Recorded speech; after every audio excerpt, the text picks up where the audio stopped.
why I am coming to you, the audience, for this and showing you the behind the scenes of the reporting process. So I'm showing you the emails I'm sending out is because, frankly, we're not getting much help from the people that we need to be getting help from.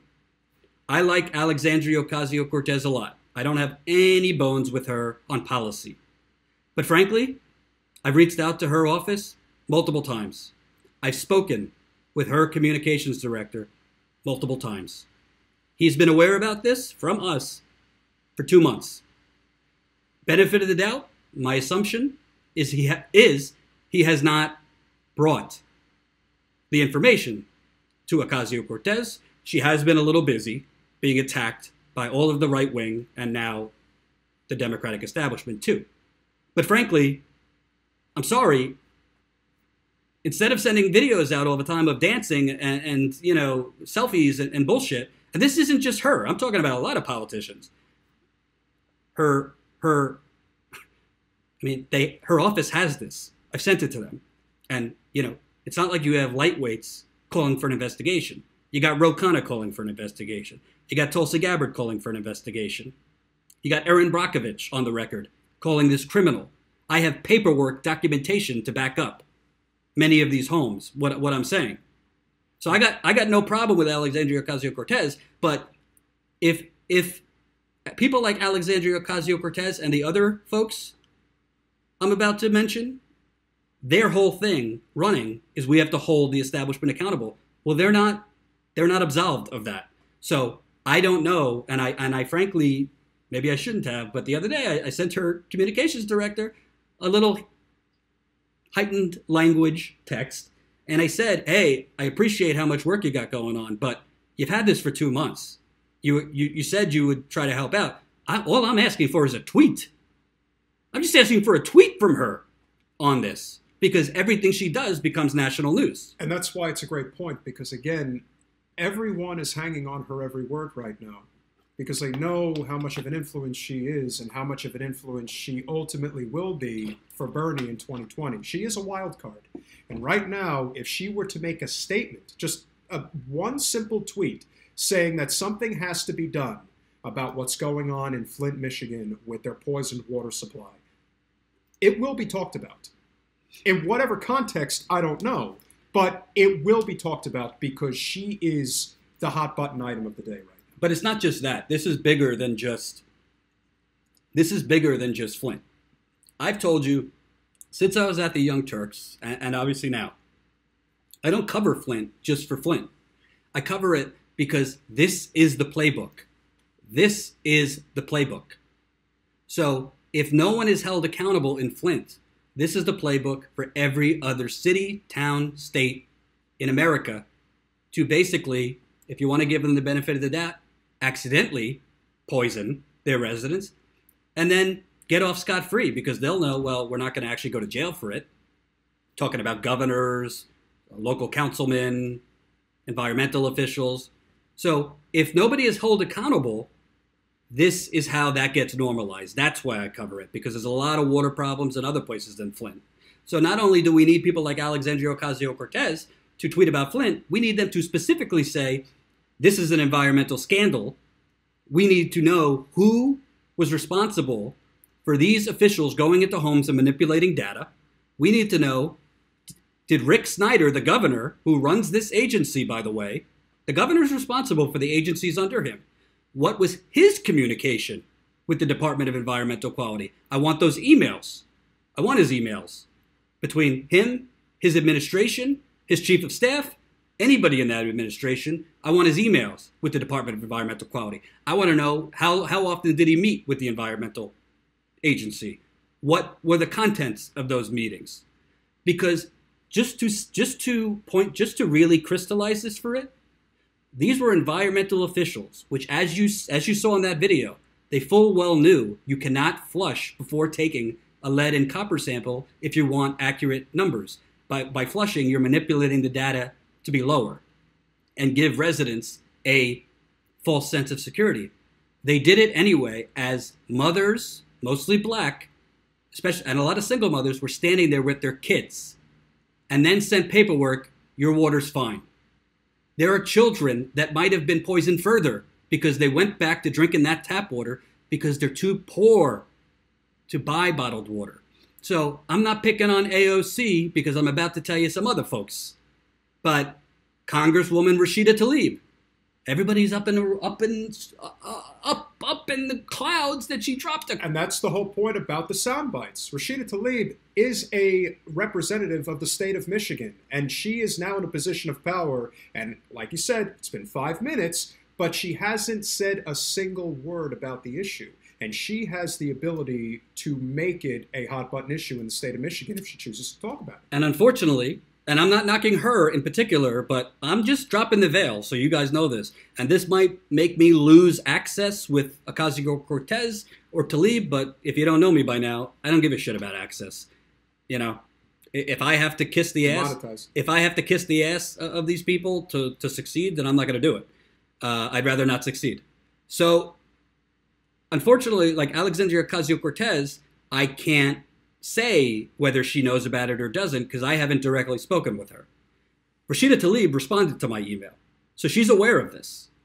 Rashida Tlaib, Congresswoman Rashida Tlaib is aware. I'm not attacking her. Maybe she wants to know more about the issue, but she did not ask me for a phone call. She did not tweet about it. I sent her the story, which shows Ro Khanna has called for an investigation. All these people have called for an investigation. I don't know why she's not saying anything about it. In fairness, she did say to me, would you be interested in speaking in front of the Oversight Committee on this? I responded, yes, I would. And I haven't heard back. Here are the who's who of who I've contacted and, unfortunately, doing jack shit.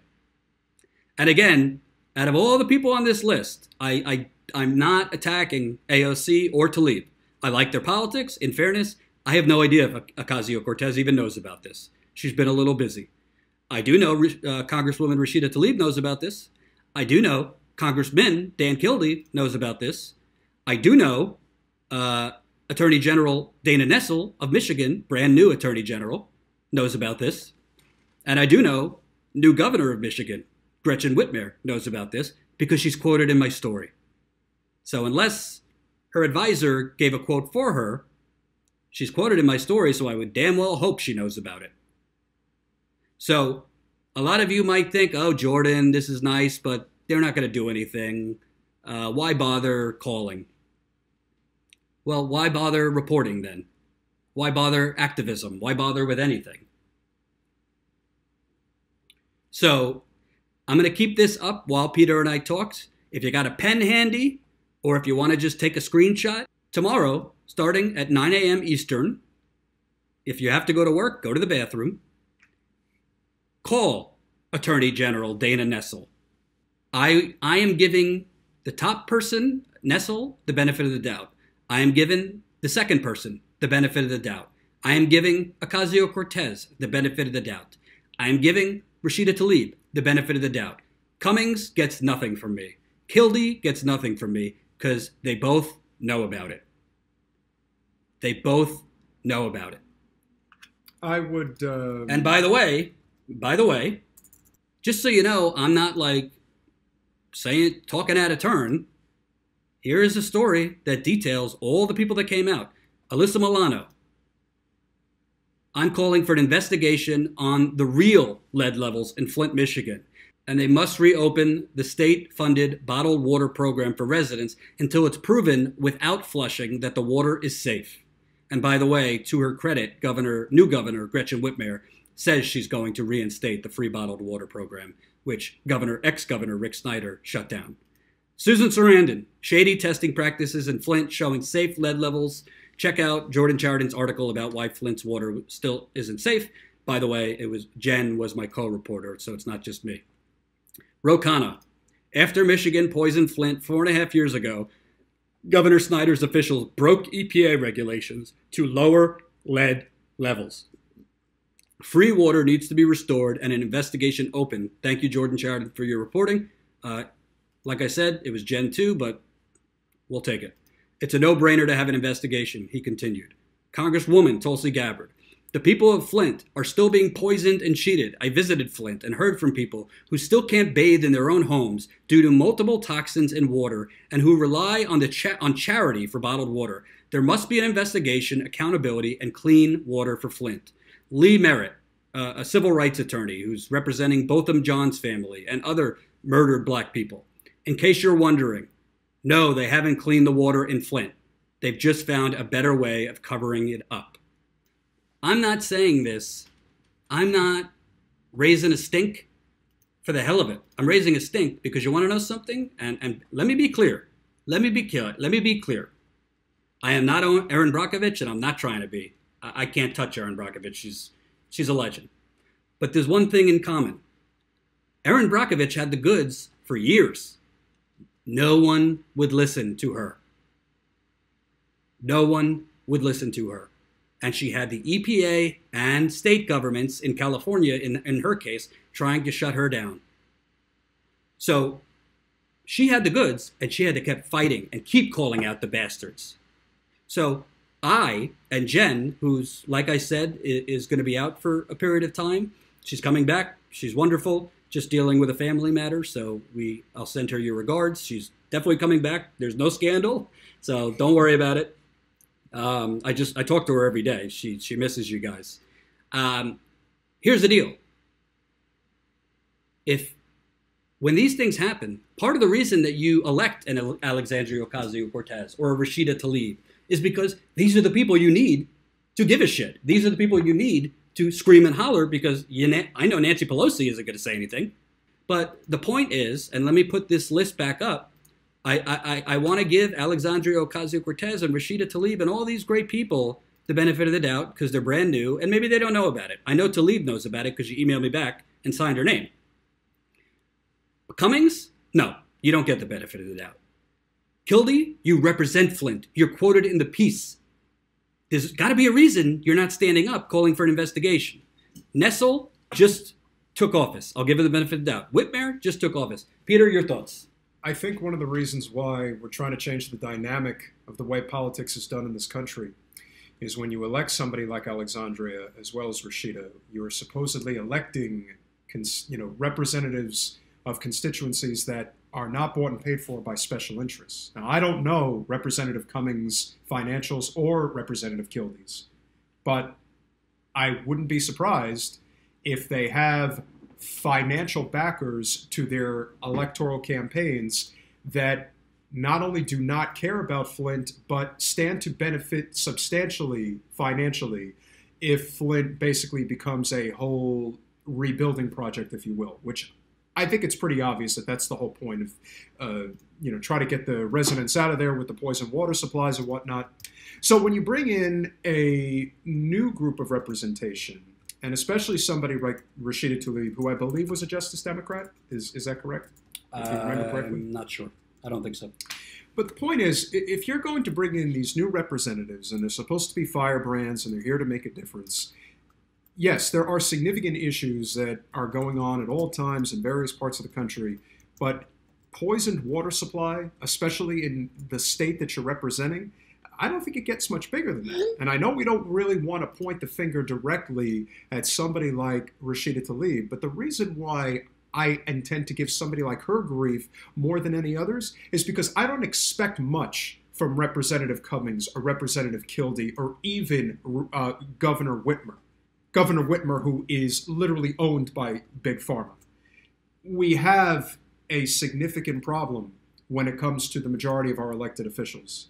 And so we expect that much more from the ones who are not bought and paid for by special interests, because we don't know who to turn to anymore. We don't know who we can rely on that is going to put a story like Flint at the forefront of our news cycle, because the mainstream media certainly isn't going to do it. And even if they do, they'll do it anecdotally with little caveats saying, but it's not as significant as they're making it out to be. No, it is that significant because it can happen to any of us. If you allow this to happen in Flint, it's going to happen in the suburbs eventually, or it may already be happening, and we may just not know it. And that's why, of all the issues that are near and dear to me, the environment is something that since I was a kid has always been something that I have been keenly interested in and have always been very concerned about. If we don't have clean drinking water, it's as if you don't have clean air to breathe. It's the same thing. So we need to make it a priority. And as this list indicates, absolutely call them. Mike Figueredo on the Humanist Report, he is actually very good at doing this. We're basically putting up the representative's number and actually calling them himself and saying, stuff's got to get done. And leaving phone messages, calling them, yeah, obviously you want to be very careful about potentially going up to Capitol Hill and going to their offices. We all know today it's probably an even greater heightened sense of security when it comes to these types of things. Because they're trying to close the walls in. You could get a gun in anywhere in America but Capitol Hill. They're shielded like in a fort, like they're in a fortress. Continue. And so, no, as you're alluding to, we have to be absolutely relentless when it comes to these types of things, because nothing else is going to change. It's something that I was listening to the other day, as you may have as well. You know, Jimmy Dore had an interview with Ralph Nader. Ralph Nader is probably for most of us a political hero in many respects. And one thing he talked about, which is very true in terms of what's transpiring right now in France versus the United States. When they mobilize, they do it quickly. They do not give the oligarchs the opportunity to, slow things down. That's why, for all the negative things we can say about President Trump, he absolutely caught everyone off guard when he put out a tweet saying we need to get the hell out of Syria, because he was able to control the narrative without anybody else basically stepping in and saying, oh, no, we're not doing that. And so even though they're trying to do that now, and as you've alluded to, he may be moonwalking on that issue, at least the narrative is something that we can control. If you want things to get done, especially with Flint, we have to be relentless about this. And we're the only ones who can be. Because we're not going to have any outlets that are going to be speaking up about this issue. Independent media are the only ones who are going to be concerned. I can't even imagine how desolate Flint must be today. I mean, I've always known Flint to be an area, going back 15 years, how bad it was when I've visited Michigan on a handful of occasions. Today, I mean, it's probably like a Tulsi line, like a war zone. I mean, it has to be almost like a kill or be killed type of circumstance. And we're not even talking about the economic plight that exists in Flint, on top of the fact that your resources are so significant. And I agree. Listen, some people have pointed out in the chat, which is a great idea. There is nothing wrong with potentially leaning on who are celebrities and entertainers that are from, the state of Michigan besides Kid Rock and Eminem. My point is that there are people of note that you could lean on.